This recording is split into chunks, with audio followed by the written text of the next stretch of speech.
ನಮಸ್ಕಾರ, ಕರ್ನಾಟಕ ರುಚಿಗೆ ಸ್ವಾಗತ. ಮಟನ್ ಮಸಾಲ ಮಾಡೋದು ತೋರಿಸ್ತಾ ಇದ್ದೀನಿ. ಒಂದು ಅರ್ಧ ಕೆಜಿಯಷ್ಟು ಮಟನ್ ತೆಗೆದಿಟ್ಕೊಂಡಿದ್ದೀನಿ. ನಾನು ತೊಳೆದು ನೀರಲ್ಲಿ ಹಾಕಿ ಇಟ್ಕೊಂಡಿದ್ದೀನಿ. 2 ಸ್ಪೂನ್ನಷ್ಟು ಧನಿಯಾ ಪುಡಿ, 1.5 ಸ್ಪೂನ್ನಷ್ಟು ಖಾರದ ಪುಡಿ, ರೆಡ್ ಚಿಲ್ಲಿ ಪೌಡರು, ಅರ್ಧ ಸ್ಪೂನ್ನಷ್ಟು ಅರಿಶಿನ ಪುಡಿ, ಅರ್ಧ ಸ್ಪೂನ್ನಷ್ಟು ಗಸಗಸೆ, ಒಂದು ಅರ್ಧ ಕೊಬ್ಬರಿನ ನಾನು ತುರಿದಿಟ್ಕೊಂಡಿದ್ದೀನಿ. 1 ಸ್ಪೂನ್ನಷ್ಟು ಕಡಲೆ ತಗೊಂಡಿದ್ದೀನಿ, ಹುರ್ಗಡ್ಲೆ, 1 ಟೊಮೆಟೊ ಕಟ್ ಮಾಡಿ ಇಟ್ಕೊಂಡಿದ್ದೀನಿ. ಚಕ್ಕೆ ಒಂದು 3 ಇಂಚಷ್ಟು, ಲವಂಗ ಒಂದು 5ರಿಂದ 6, ಅರ್ಧ ಸ್ಪೂನ್ನಷ್ಟು ಮೆಣಸು, ಒಂದು 15ರಿಂದ 20 ಎಸಲಷ್ಟು ಬೆಳ್ಳುಳ್ಳಿ, 1 ಇಂಚಿನಷ್ಟು ಶುಂಠಿ, ಕೊತ್ತಂಬರಿ ಸ್ವಲ್ಪ, ಅರ್ಧ ಈರುಳ್ಳಿ. ಇವಾಗ ಸ್ಟಾರ್ಟ್ ಮಾಡೋಣ. ಸ್ಟಾರ್ಟ್ ಮಾಡೋದಕ್ಕಿಂತ ಮುಂಚೆ ನೀವು ನನ್ನ ಚಾನಲ್ ಸಬ್ಸ್ಕ್ರೈಬ್ ಮಾಡಿಲ್ಲ ಅಂದರೆ ಸಬ್ಸ್ಕ್ರೈಬ್ ಮಾಡಿಬಿಡಿ. ಹಾಗೆ ಪಕ್ಕದಲ್ಲಿ ಒಂದು ಬೆಲ್ ಐಕಾನ್ ಬರುತ್ತೆ, ಅದನ್ನು ಕ್ಲಿಕ್ ಮಾಡಿ. ಇವಾಗ ಒಂದು ಜಾರ್ ತಗೊಂಡಿದ್ದೀನಿ. ಜಾರ್ಗೆ ಗಸಗಸೆ, ಈ ಕೊಬ್ಬರಿ, ಈ ಕಡಲೆ, ಈ 3 ಹಾಕ್ಕೊಂಡು ನೀರು ಹಾಕ್ಕೊಳ್ದೆ ಹಾಗೆ ಪುಡಿ ಮಾಡ್ಕೊಳ್ಳೋಣ ಫಸ್ಟ್ಗೆ. ಆಮೇಲೆ ಈ ಮಸಾಲೆ ಎಲ್ಲ ಸೇರಿಸ್ಕೊಂಡು ನಾವು ನುಣ್ಣಗೆ ರುಬ್ಕೊಳ್ಳೋಣ ನೀರು ಹಾಕಿ. ನಾವು ಕೊಬ್ಬರಿ ರುಬ್ಬೋವಾಗ ಫಸ್ಟ್ಗೆ ನೀರು ಹಾಕ್ಬಿಟ್ರೆ ನುಣ್ಣಗಾಗೋದಿಲ್ಲ. ಅದಕ್ಕೆ ಈ ಥರ ಫಸ್ಟ್ ಪುಡಿ ಮಾಡಿಕೊಂಡು ಆಮೇಲೆ ನಾವು ನೀರು ಹಾಕೊಂಡು ರುಬ್ಕೋಬೇಕು. ನೋಡಿ, ನಾನು ಇದನ್ನು ರುಬ್ಕೊಂಡು ಬಂದಿದ್ದೀನಿ. ಇದಕ್ಕೆ ಈ ಬೆಳ್ಳುಳ್ಳಿ, ಕೊತ್ತಂಬರಿ, ಈರುಳ್ಳಿ, ಟೊಮೆಟೊ, ಚಕ್ಕೆ, ಲವಂಗ, ಮೆಣಸು ಇವನ್ನೆಲ್ಲ ಹಾಕಿ ಇದನ್ನು ನುಣ್ಣಗೆ ಪೇಸ್ಟ್ ಆಗೋಂಗೆ ರುಬ್ಕೊಂಡು ಬರ್ತೀನಿ. ನೋಡಿ, ನಾನು ಈ ಥರ ಫೈನ್ ಪೇಸ್ಟ್ ಮಾಡ್ಕೊಂಡು ಬಂದಿದ್ದೀನಿ. ಈ ಥರ ಮಾಡ್ಕೊಂಡ್ರೆ ಸಾರು ಚೆನ್ನಾಗಿ ಬರುತ್ತೆ. ನೋಡಿ, ನಾನು ಕುಕ್ಕರ್ ಇಟ್ಕೊಂಡಿದ್ದೀನಿ.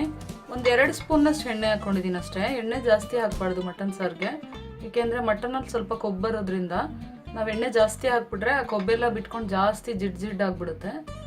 ಎಣ್ಣೆ ಒಂದು 2 ಸ್ಪೂನ್ ಹಾಕ್ಕೊಂಡ್ರೆ ಸಾಕು. ಎಣ್ಣೆ ಕಾಯ್ದ್ಮೇಲೆ ಇದೇ ಒಂದು ಬೇಲೀವ್ ಹಾಕ್ಕೊಂಡಿದ್ದೀನಿ. ಇವಾಗ ಈರುಳ್ಳಿ ಹಾಕ್ಕೊಳ್ಳೋಣ. ಈರುಳ್ಳಿ ಸ್ವಲ್ಪ ಫ್ರೈ ಆದಮೇಲೆ ನಾನು ಖಾರದ ಪುಡಿ ಹಾಕ್ಕೊಳ್ತಾ ಇದ್ದೀನಿ.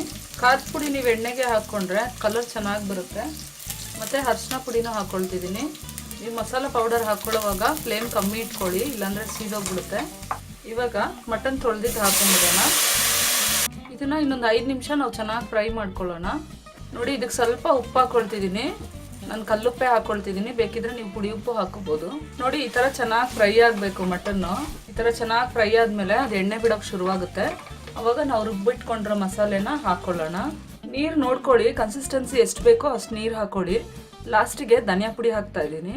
ಧನಿಯಾ ಪುಡಿ ಹಾಕಿ ಚೆನ್ನಾಗಿ ಇದನ್ನೊಂದ್ಸರಿ ತಿರುಗಿಸ್ಬಿಟ್ಟು ಮುಚ್ಚಿಟ್ಬಿಡೋಣ. ಇದೊಂದು 4 ವಿಷಿಲ್ ಬರೆಸ್ತೀನಿ ನಾನು ಮುಚ್ಚಿಟ್ಟು. ಮಟನ್ ಆಗಿರೋದ್ರಿಂದ ಚೆನ್ನಾಗಿ ಬೇಯಬೇಕಿದು, ಅದರಿಂದ 4 ವಿಷಿಲ್ ಬರ್ಸ್ಕೊಳ್ತೀನಿ ನಾನು. ನೋಡಿ, ಇವಾಗ ಕುಕ್ಕರ್ ತಣ್ಣಗಾಗಿದೆ. ಸಾರು ಚೆನ್ನಾಗಿ ಬಂದಿದೆ, ಮಟನ್ ಸಾರು. ಮಟನ್ನು ಚೆನ್ನಾಗಿ ಬೆಂದಿದೆ. ಇವಾಗ ಇದನ್ನು ಒಂದು ಸರ್ವಿಂಗ್ ಬೌಲ್ಗೆ ಹಾಕ್ಕೊಳ್ಳೋಣ.